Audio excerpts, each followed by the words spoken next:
Assalamualaikum warahmatullahi wabarakatuh.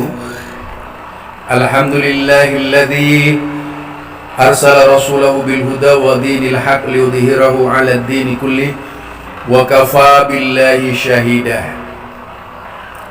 Saya menonton videonya Ustadz Afandi ya, orang Madura, Sumeneb Madura juga. Nah, kalau berbicara Ustadz Afandi, memang jika kita cermati, itu juga asal comot, sok tahu, yaitu asal comot kaul Imam Malik. Siapa sebenarnya yang asal comot kaul Imam Malik ini?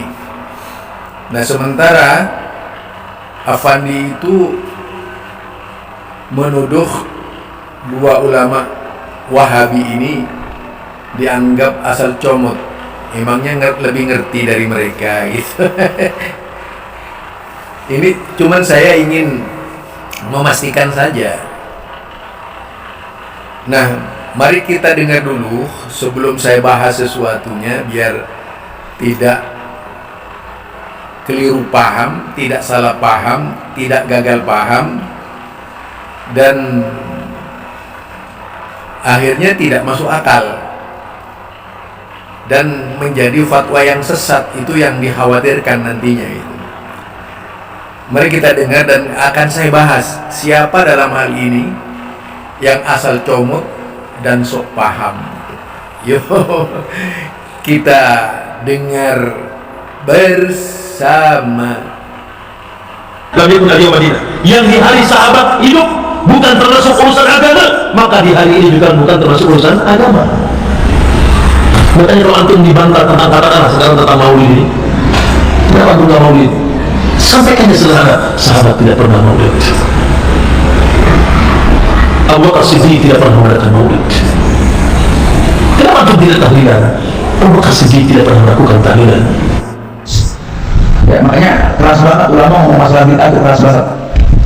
Kenapa? Karena udah penistaan syahadat Rasul. Bid'ah itu penistaan kepada Rasul loh. Ini belum diangkat aja loh permukaan masalah penistaan kepada Rasul ini. Imam Malik yang bilang, bukan saya itu menyampaikan doang. Beli buku Imam Malik itu, kitab Al-Muwatta namanya. Siapa Imam Malik? Gurunya Imam Syafi'i, Imam Darul Hijrah, ada buku namanya kitab Al-Muwatta. Lihat di mukadimahnya itu. Imam Malik tegas banget mengatakan, man ibtada'a fil Islam bid'atan yaraha hasanah faqad za'ama anna Muhammad, dan dianggap bid'ah itu baik, bid'ah hasanah. Imam Malik nih, bapak yang kira-kira sama bid'ah hasanah itu. Imam Malik bilang, man ibtada'a fil Islam bid'atan yaraha hasanah, dia lihat baik itu bid'ah. Kata Imam Malik, faqad za'ama anna Muhammadan khana risalah, dia berarti telah menistakan Rasul, menganggap Nabi Muhammad mengkhianati Rasulnya. Dua orang Ustadz Wahabi ini membawa kaul Imam Malik untuk melegalkan tuduhan bid'ah dalam tanda kutip yang dipahami oleh Ustadz Wahabi ini. Begini ya Mas Ustadz, Anda bawa kaul Imam Malik, Anda ngerti enggak apa bid'ah menurut Imam Malik? Kenyataannya Imam Malik itu mengerjakan sesuatu bid'ah menurut anggapan Anda. Apa? Kunut. Imam Malik itu kunut subuh, melakukan kunut subuh. Bahkan Imam Malik itu di dalam kunutnya pernah melaknat orang-orang kafir di dalam kunutnya. Kemudian ketika ditanya, beliau menjawab, innahu lahasanun wa huwal muhdas, ini adalah muhdas, tetapi ini adalah baik. Itu yang pendapat Imam Malik Tat.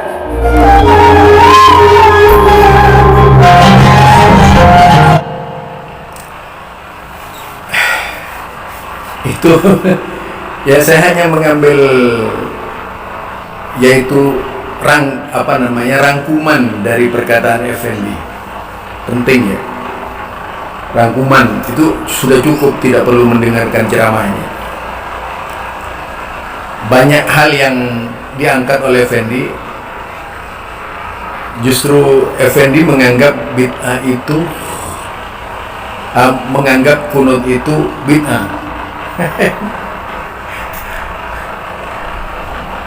Kunut nazilah itu. Jadi kunut nazilah ini sesuatu yang diamalkan oleh Rasulullah selama 1 bulan ya. Tadi menyebutkan kalau dalam isi kunutnya itu dia melaknat. Berarti nazila itu kunutnya. Nah, tapi mari kita bahas dari depan, yaitu dikatakan famanit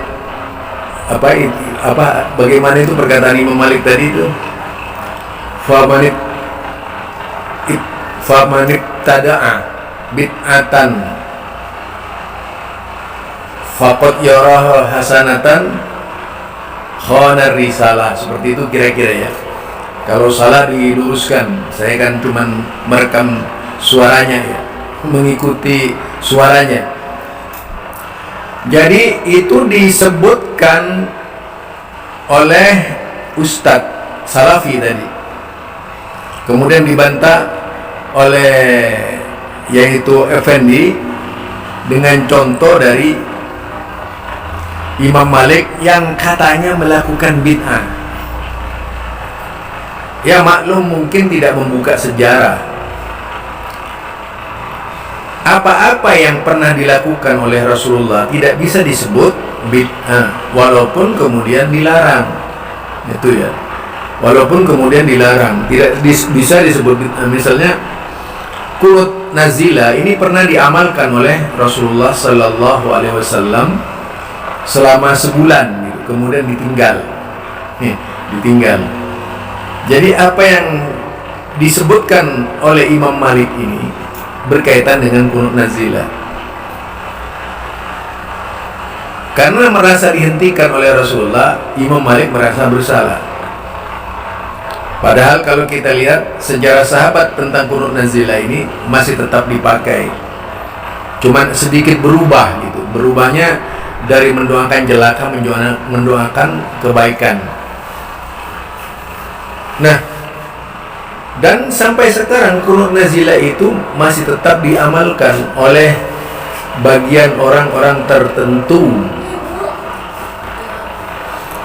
Jadi itu yang bisa dicermati, yang bisa diikuti oleh kita sekalian berkaitan dengan pendapat Imam Malik. Namun kita lebih pada fokus pengertian bid'ah. Apa yang dimaksud oleh Imam Malik? Mari kita lihat Imam Malik melarang membaca Qul huwallahu ahad dalam satu rakaat. Misalnya dalam satu rakaat itu diulang-ulang 3 kali, diulang-ulang sampai 3 kali atau 15 kali ya, seperti umumnya orang-orang yang melakukan bid'ah lah, umumnya mengulang-ulang bacaan. Bukan membaca kulhu pada rakaat ke-1, ke-2, ke-3. Ini sahabat malah dibenarkan. Yang disalahkan oleh Imam Malik misalnya membaca kulhu 3 kali dalam satu rakaat, itu termasuk perbuatan bid'ah. Itu Imam Malik sendiri yang mengatakan. Nah, kemudian definisi bid'ah sekarang kalau kita lihat, bid'ah tadi sudah disebutkan, famanit ibtada'a bid'atan hasanatan faqad yarahu hasanatan khana risalah. Siapa yang menganggap membuat bid'ah hasanah, bid'ah lalu memandangnya itu sebagai bid'ah hasanah, faqad khana risalah, maka ia telah khianat kepada, menganggap Rasulullah khianat kepada risalahnya. Seperti itu ya. Ini sebenarnya perkataan Ibnu Umar gitu. Perkataan Ibnu Umar yang pertama yang diambil oleh Imam Malik. Kemudian kita lihat bid'ah menurut salah satu Malikiyah ya, seperti Ibnu Majusin, seperti yaitu As-Satibi, seperti Ibnul Arabi, mendefinisikan bid'ah itu dalam bahasa disebut dengan istilah al-ikhtira'u ghairi misalin sabiq. Jadi al-ikhtira' mengada-ngadakan sesuatu yang tak ada contoh sebelumnya ya. Tak ada contoh sebelumnya. Itu dari sisi bahasa diartikan seperti itu. Tentunya agak berbeda dengan Imam Syafi'i, al-bid'ah bid'atain, tapi pada intinya sama sebenarnya. Menurut saya yang Imam Syafi'i ini, istilah bid'ah bid'atain itu yang satu dari sisi bahasa, yang satu dari sisi syar'i, ya. Dan kemudian Imam Asy-Syatibi lebih jauh menyebutkan dengan kalimat al-bid'atu tariqatun fiddin, kata beliau itu di dalam kitab Imam Asy-Syatibi Al-Muwafaqat Al-I'tisam, ya, kitab Al-I'tisam Lis-Syatibi. Nah, beliau menyebutkan al-bid'atu tariqatun fiddin. Bid'ah itu suatu tata cara dalam agama, yaitu mukhtara'ah. Jadi mukhtara'ah itu yang diada-adakan. Tudahiyah syar'iyyah, menyerupai syariat. Yuksadu bis suluk, yang dimaksud sebagai suluk, jalan, yaitu fi ta'abudillahi ta'ala, di dalam beribadah kepada Allah Subhanahu wa ta'ala, yaitu dalam bentuk al-mubalaghah, berlebihan, al-mubalaghati fi ta'abudillahi ta'ala. Jadi itu yang diartikan oleh Imam Asy-Syatibi, berlebihan. Kita definisi dulu lah, definisi. Kemudian Imam Asy-Syatibi memberikan contoh misalnya al-iltizam, ya, al-iltizam lil ikhtifal maulidun nabi, al-ikhtifal lil maulidin nabi sallallahu alaihi wasallam, yaitu membiasakan, melazimkan, merutinkan perayaan Maulid Nabi sallallahu alaihi wasallam. Itu salah satu bid'ah menurut Imam Asy-Syatibi, dan juga sebagai penganutnya siapa namanya, murid Ibnu Taimiyah, ya, Ibnu Taimiyah juga, ya. Nah, kemudian apa? Menyebutkan lebih jauh dengan istilah al-mubalaghat litta'abudillahi ta'ala, yaitu dalam rangka beribadah berlebihan kepada Allah Subhanahu wa ta'ala, seperti itu. Ya, kalau misalnya Effendi pingin kritisi bacanya, kritisi saja, nggak apa-apa. Silahkan lihat kitabnya langsung, nggak jadi masalah, ya. Nah, melihat dari itu nyata sekali bahwa bid'ah seperti maulid, bahkan beliau juga menyebutkan, yaitu seperti ad-dzikru bihai'atil ijma'i ala sautin wahidin, dzikir bersama-sama dengan suara qor, itu termasuk bid'ah menurut Imam Asy-Syatibi. Coba lebih cerdas siapa sekarang? Ya, orang-orang dahulu lah. Jadi benar yang dikatakan oleh Imam Malik, tidak salah itu. Nah, masalah kunut pada waktu itu, ingat, di zaman Imam Malik dan Imam Syafi'i ini berbeda dengan zaman ulama-ulama hadis sesudahnya. Dengan Imam Ahmad saja, dari sisi kalkulasi keilmuannya,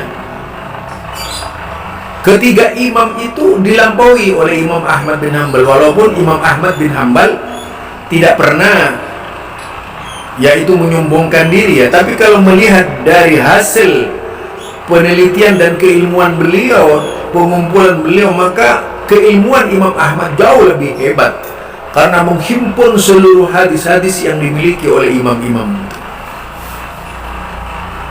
Nah, kemudian mengenai kunut tadi, kunut pada saat itu di zaman Malik itu dianggap ada dalilnya.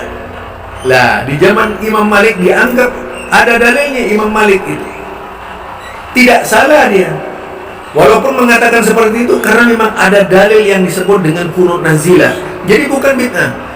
Justru ada perkataan Imam Malik yang nyata-nyata dinyatakan bid'ah ketika mengulang bacaan kulhu 3 kali dalam satu sholat, dalam satu rakaat ya, bukan dalam satu sholat. Kalau dalam satu sholat diulang misalnya, itu memang ada hadis dari pekerjaan sahabat ketika membaca kulhu, tapi membaca al-ikhlas 3 kali dalam satu rakaat itu dianggap perbuatan bid'ah oleh Imam Malik.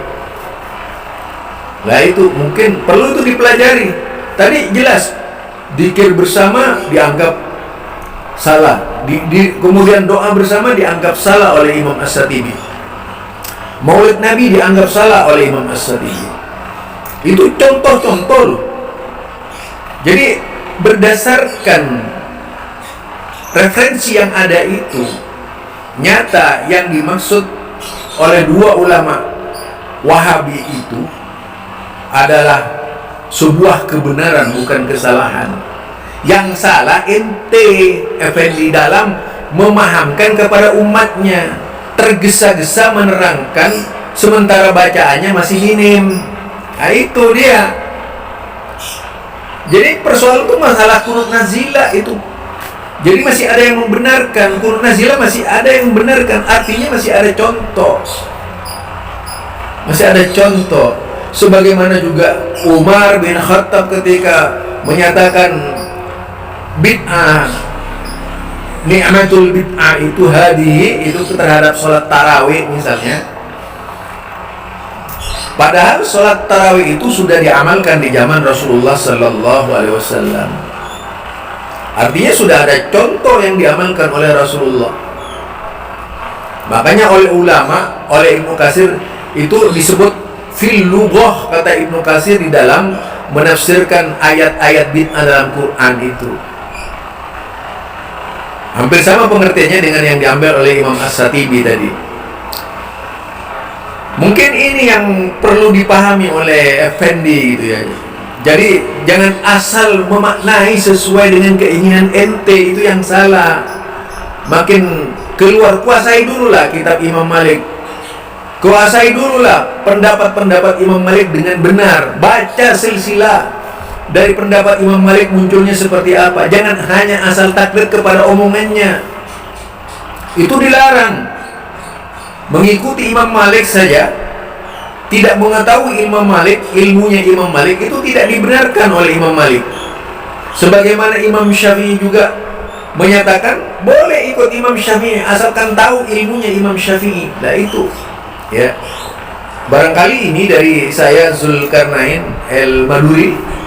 Semoga Effendi itu bisa sadarlah, jangan gampang menghubungi Wahabi yang tidak-tidak. Belajar banyak lagi, Effendi. Assalamualaikum warahmatullahi wabarakatuh.